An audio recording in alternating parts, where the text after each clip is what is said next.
But what I do know is that DE, delayed ejaculation, is a disorder that many of you could treat better than most urologists. Why? Delayed ejaculation is a disorder which should capture your interest. I've treated over 500 cases. That at this point is more than practically anybody in the world. And I've written about it extensively. But treating DE is a big opportunity for mental health professionals. Why? There are no FDA-approved treatments for DE. So these urologists are constantly talking about how difficult it is to treat this problem. And yet, for any of you, you'd find it much easier just based on your training. Despite many reports of experimentation by physicians that seek a pharmaceutical to reduce coital latency time, there is no high-level evidence to support these anecdotal claims at all. It's all just anecdotal, one-off case studies or very small studies. Now, obviously, there's many biological and pharmaceutical potential causes of delayed ejaculation, and many of you will be familiar with them, especially as it relates to antidepressants. But if you take a look at this, you've got a sluggish reflex, so it's biologically predetermined. You've got antidepressant side effects. There's a number of central factors that can make a difference in terms of serotonin levels, et cetera, oxytocin, dopamine, and pudendal nerve variation for these men. But that's all interesting, but none of that is going to get cured by any medication known to man today in any way that's been demonstrated, evidence-based and clinically.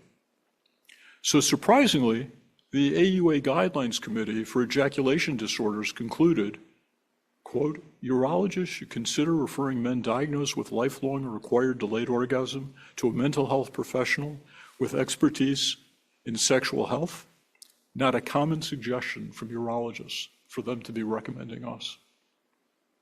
So what's different? Overwhelmingly, these DE cases are situational. They only occur in certain types of stimulation, situations, or partners. The vast majority of sexual disorder patients are complaining about not coming during intercourse.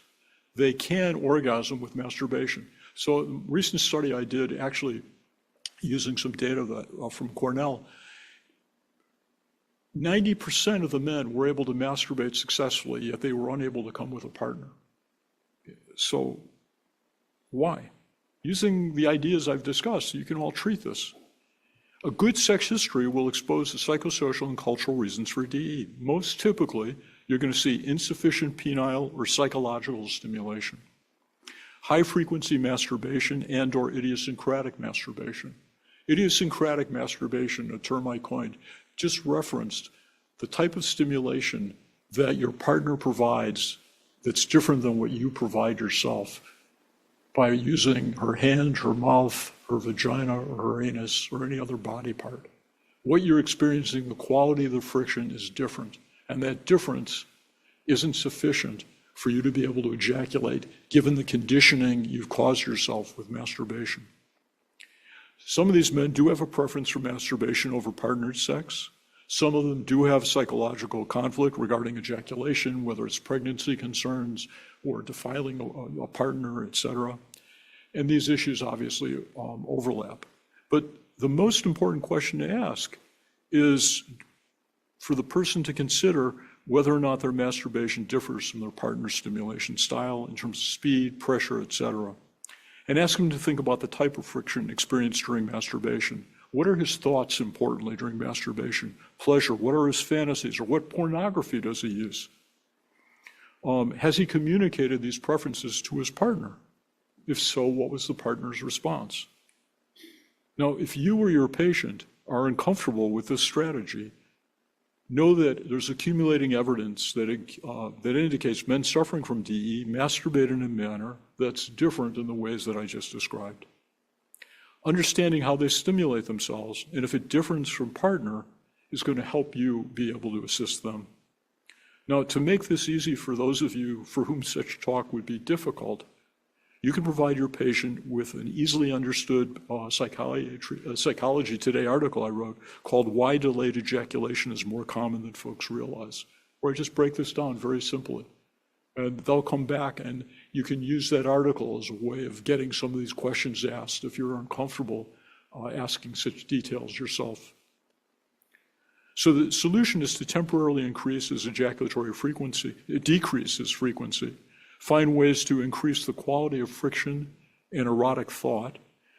Typically, he has to suspend masturbation activity and limit release to whatever his desired activity is. So typically, they're looking to be able to come during intercourse.